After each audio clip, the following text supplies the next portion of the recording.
ನಾವೆಲ್ಲ ದೊಡ್ಡಬಳ್ಳಾಪುರದ ನೇಕಾರ ಕಾರ್ಮಿಕರು. ನಾವೆಲ್ಲ ಸೇರೋ ಉದ್ದೇಶ ಒಂದೇ. ದೊಡ್ಡಬಳ್ಳಾಪುರದಲ್ಲಿ ಸೀರೆ ಸಂತೆ ಆಯ್ತು. ಆ ಸೀರೆ ಸಂತೆಯಲ್ಲಿ ಸೂರತ್ ಸೀರೆಗಳು ಮಾರಾಟ ಆದ್ರು.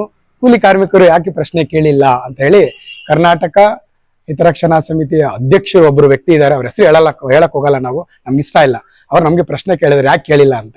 ನಾನು ಅವ್ರಿಗೆ ಕೇಳ್ತಾ ಇದ್ದೀನಿ, ಸ್ವಾಮಿ ನೀವು ಕಾರ್ಮಿಕರ ಪರವಾಗಿ, ನೇಕಾರ ಕಾರ್ಮಿಕರ ಪರವಾಗಿ ಏನೇನ್ ಕೆಲಸ ಮಾಡಿದ್ದೀರಾ? ನಾನು ನಿಮ್ಗೆ ಕೇಳ್ತಾ ಇದ್ದೀನಿ ಪ್ರಶ್ನೆ. ನೇಕಾರ ಗುರುತಿನ ಚೀಟಿ ಬಗ್ಗೆ ಧ್ವನಿ ಎತ್ತಿದ್ ನಾವು. ಅದಾದ್ಮೇಲೆ ನೇಕಾರ ಸಾಮಾನ್ಯ ಯೋಜನೆ ಬಂತು. ನಾನು ದಾಖಲೆ ಸಮಿತಿ ನಿಮ್ಗೆ ಹೇಳ್ತಾ ಇದ್ದೀನಿ. TB ಕ್ರಾಸ್ IBಯಲ್ಲಿ ನಾಗರಾಜು ಅಂತೇಳಿ ವಿಜಯ ಕರ್ನಾಟಕ ಪತ್ರಿಕಾ ವರದಿಗಾರರು ಅವರು ಸಂವಾದ ಅನ್ನೋ ಕಾರ್ಯಕ್ರಮ ಮಾಡಿದ್ರು.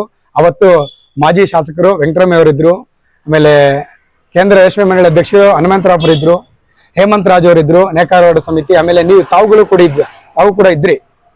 ಅಲ್ಲಿ ನಾವು ಧ್ವನಿ ಎತ್ತಿದ್ವಿ, ನೇಕಾರ ಗುರುತಿನ ಚೀಟಿ ಬೇಕು ನಮ್ಗೆ ಅಂತ. ಅಲ್ಲಿವರೆಗೂ ನೀವೇನ್ ಮಾಡಿದ್ರಿ? ಸಂಘದ್ದೊಂದು ಸದಸ್ಯದ ಕಾರ್ಡ್ ಕೊಟ್ಟು ಇದೇ ಗುರುತಿನ ಚೀಟಿ ಅಂತ ಸುಳ್ಳು ಹೇಳಿ ನೇಕಾರ ಕಾರ್ಮಿಕರಿಗೆ ಬಾಯಿಗೆ ಮಣ್ಮುಗ್ಸಿದ್ರಿ. ಇದು ದೊಡ್ಡಬಳ್ಳಾಪುರದ ಎಲ್ಲಾ ನೇಕಾರ ಕಾರ್ಮಿಕರಿಗೆ ಈ ಸತ್ಯ ಗೊತ್ತಾಗಿದೆ. ಇನ್ಮೇಲೂ ನಿಮ್ದು ಒಂದಷ್ಟು ನಾಟಕಗಳು ನಡೆಯಲ್ಲ ಸರ್. ನೇರ ಬನ್ನಿ ಸರ್, ಮಾತಾಡೋಣ. ಯಾಕೆ ಸರ್ ವಿಡಿಯೋ ಮಾಡಿಗಳು ಬಿಡ್ತಾ ಇದ್ದೀರಾ?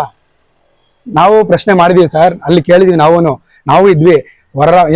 ಸ್ಥಳೀಯರು ನೈದಿರೋ ಸೇರೆ ಮಾತ್ರ ಮಾರಾಟ ಆಗ್ಬೇಕು ಅಂತ ಬೇಕಾದ್ರೆ ಹೋಗಿ ಕೇಳಿ. ಅಲ್ಲಿ ಸಮಿತಿಯಲ್ಲಿ ಕೂಲಿ ಕಾರ್ಮಿಕರ ಪರವಾಗಿ 4 ಜನ ಹೋಗಿದ್ವಿ. ಅಲ್ಲಿ ದೊಡ್ಡಬಳ್ಳಾಪುರದಲ್ಲಿ ತಯಾರಾಗೋ ಸೇರೆ ಮಾತ್ರ ಮಾರಾಟ ಆಗ್ಬೇಕು, ಅದಕ್ಕೆ ನಮ್ಮ ಒಪ್ಪಿಗೆ ಇದೆ ಅಂತ ಹೇಳ್ಬಿಟ್ಟು ಬಂದಿದ್ದೀವಿ. ಆಗಿದೆ. ನೀವು ಕೂಡ ಬಂದಲ್ಲಿ ಪ್ರಶ್ನೆ ಕೇಳ್ಬೋದಾಗಿತ್ತಲ್ಲ ಸರ್. ನೀವು ಹೋಗಿ ಮಂತ್ರಿಗಳನ್ನ ಭೇಟಿ ಆಗ್ತೀರಾ, ಸಚಿವರನ್ನ ಭೇಟಿ ಆಗ್ತೀರಾ, ಶಾಸಕರುಗಳನ್ನ ಭೇಟಿ ಆಗ್ತೀರಾ, ಎಲ್ಲೆಲ್ಲೋ ದೂರ ಹೋಗಿ ಭೇಟಿ ಆಗ್ತೀರಾ. ಇಲ್ಲಿರೋ ಶಾಸಕರನ್ನ ಭೇಟಿಯಾಗಿ ಒಂದು ಮನವಿ ಪತ್ರ ಕೊಡಬಹುದಾಗಿತ್ತಲ್ಲ ಸರ್. ಯಾಕೆ ನಿಮ್ಗೆ ಅವಾಗ ಮನ್ಸು ಬರ್ಲಿಲ್ವಾ?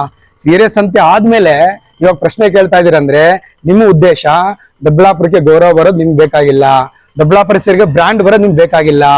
ನಿಮ್ಮ ತಲೆಯಲ್ಲಿ ಏನೋ ಬೇರೆ ಉದ್ದೇಶ ಇಟ್ಕೊಂಡು ಈ ತರ ಮಾತಾಡ್ತಾ ಇದೀರಂತ ನಮ್ಮ ಒಂದು ಉತ್ತರ ಇದು. ನಿಮ್ ಪ್ರಶ್ನೆಗೆ ನಿಮಗೆ ದೊಡ್ಡಬಳ್ಳಾಪುರದ ಒಂದು ಗೌರವ ಬೇಕು ಅಂದಿದ್ರೆ ನೀವು ಸೀರೆ ಸಂತೆ ಆದ್ಮೇಲೆ ಮಾತಾಡ್ತಾ ಇರಲಿಲ್ಲ, ಮುಂಚೆನೆ ಮಾತಾಡ್ತಾ ಇದ್ರಿ ಅಲ್ವಾ? ನೋಡಿ ಸರ್, ಈ ತರ ನಾವು ಸೂರತ್ ಸೀರೆ ಬಗ್ಗೆ ಹೋರಾಟ ಮಾಡ್ತಾ ಇದೀವಿ. ಹೊರ ಸೀರೆಗಳು ಮಾರಾಟ ಮಾಡ್ತಾರೆ, ದಯವಿಟ್ಟು ಈ ಸಂತೆಯಲ್ಲಿ ಅವಕಾಶ ಮಾಡಿಕೊಡ್ಬೇಡಿ ಅಂತ ನೀವು ಶಾಸಕರ ಹತ್ರ ಒಂದು ಅರ್ಜಿ ಕೊಡ್ಬೋದಾಗಿತ್ತು. ಯಾಕೆ ಕೊಡ್ಬೋದಾಗಿತ್ತಲ್ಲ? ದಯವಿಟ್ಟು ನೀವು ಕೂಲಿ ಕಾರ್ಮಿಕರನ್ನ ಟಾರ್ಗೆಟ್ ಮಾಡ್ತಾ ಇದ್ದೀರಾ ಅಂತ ಅನಿಸ್ತಾ ಇದೆ. ಇಂಥ ಕೆಲಸ ಮಾಡಬೇಡಿ ಸರ್. ನೀವು ಹಿರಿಯರಿದ್ದೀರಾ, ಬನ್ನಿ ಸರ್, ನೇರ ಮಾತಾಡೋಣ ಬನ್ನಿ ಸರ್. ಕುತ್ಕೊಂಡು ನಮ್ಮ ಸಮಸ್ಯೆಗಳನ್ನ ನಾವು ಹೇಳ್ಕೊಂತೀವಿ. ನಿಮ್ಗೆ ನ್ಯಾಯ ಕೊಡ್ಸೋದ್ರೆ ಕೊಡಿಸಿ. ಅದ್ ಬಿಟ್ಟು ಪಾಪ ಕೂಲಿ ಮಾಡ್ಕೊಂಡು ಬದುಕ್ತಾ ಇದೀವಿ, ನಮ್ಮನ್ನ ಟಾರ್ಗೆಟ್ ಮಾಡ್ಬಿಟ್ಟು ಯಾಕೆ ಸರ್? ನೀವು ದೊಡ್ಡವರಿದ್ದೀರಾ, ಹಿರಿಯರಿದ್ದೀರಾ, 25 ವರ್ಷದಿಂದ ಹೋರಾಟ ಮಾಡ್ತಾ ಇದ್ದೀರಾ ಪಾಪ. ನಿಮ್ಮನ್ನ ಎದುರಾಕೊಂಡು ನಾವು ಬದುಕಾಗತ್ತೆ ಸರ್? ನ್ಯಾಯ ಕೊಡಿಸ್ ಬನ್ನಿ ಸರ್. ನಮ್ಗೆ ಕೋವಿಡ್ ಟೈಮಲ್ಲಿ ತೆಗೆದಾಕಿರೋ ಕೂಲಿ ಇದುವರೆಗೂ ಕೊಟ್ಟಿಲ್ಲ, ಅದ್ರ ಬಗ್ಗೆ ನೀವು ಧ್ವನಿ ಎತ್ತಾ ಇಲ್ಲ. ನೇಕಾರ ಸಾಮಾನ್ಯ ಯೋಜನೆ ಹಣ ಎಷ್ಟೋ ಜನಕ್ಕೆ ಬಂದಿಲ್ಲ ಸ್ವಾಮಿ, ಅದ್ರ ಬಗ್ಗೆ ಧ್ವನಿ ಎತ್ತಿದ್ದೀರಾ. ಸ್ಥಳೀಯರಿಗೆ ಕೆಲಸ ಕೊಡ್ತಾ ಇಲ್ಲ ಸ್ವಾಮಿ ಮಾಲೀಕರು, ಅದ್ರ ಬಗ್ಗೆ ಧ್ವನಿ ಎತ್ತಿದ್ದೀರಾ. ಸೂರತ್ ಸೀರೆ ಹೋರಾಟ ಮಾಡಿದ್ರಿ, ಬಂದ್ ಮಾಡಿದ್ರಿ. ಸೂರತ್ ಸೀರೆ ಮಾರೋರ್ನೇ ಜೊತೆಗಿತ್ತು ಬಂದ್ ಮಾಡಿದ್ರಿ. ಇಡೀ ಕರ್ನಾಟಕ ಜನತೆ ಗೊತ್ತಿದೆ, ಅದರಲ್ಲೂ ದೊಡ್ಡಬಳ್ಳಾಪುರದ ಪ್ರತಿಯೊಬ್ಬರು ಗೊತ್ತಾಗಿದೆ. ನಿಮ್ ಬಂಡವಾಳ ಏನಂತ ಗೊತ್ತಾಗಿದೆ, ನಿಮ್ಮ ಹೋರಾಟದ ಹಾದಿ ಏನು ಅಂತ ಗೊತ್ತಾಗಿದೆ, ಉದ್ದೇಶ ಏನಂತ ಗೊತ್ತಾಗಿದೆ. ದಯವಿಟ್ಟು ಅವ್ರನ್ನೆಲ್ಲ ನೀವು ಎದುರಾಕೊಳ್ಳಕ್ಕಾಗಲ್ಲ ಅಂತೇಳಿ ಈಗ ಕೊನೆಗೆ ಕೂಲಿ ಕಾರ್ಮಿಕರ ಜೊತೆಗೆ ಬಂದಿದ್ದೀರಾ. ನನ್ಗೆ ಬಹಳ ಸಂತೋಷ ಆಗಿದೆ. ಏನಂದ್ರೆ ಇದುವರೆಗೂ ನೇಕಾರರು ಅಂತ ಇದ್ರು ಸರ್. ಈಗ ಮೊನ್ನೆ ಮಾಧ್ಯಮಗಳಿಗೆ ನಾನು ತುಂಬಾ ಧನ್ಯವಾದ ಸಲ್ಲಿಸ್ತೀನಿ. ನಿಮ್ಮ ಮೂಲಕ ಅವರು ನೇಕಾರ ಕೂಲಿ ಕಾರ್ಮಿಕರು ಅನ್ನೊಂದು ಪದ ಬಳಸಿದ್ದಾರೆ. ಅದಕ್ಕೆ ಮಾಧ್ಯಮದವರಿಗೆ ತುಂಬ ಧನ್ಯವಾದಗಳು. ಇಷ್ಟು ಹೇಳಿ ನನ್ನ ಮಾತು ಮುಗಿಸ್ತೀನಿ. ಥ್ಯಾಂಕ್ ಯು, ಧನ್ಯವಾದಗಳು.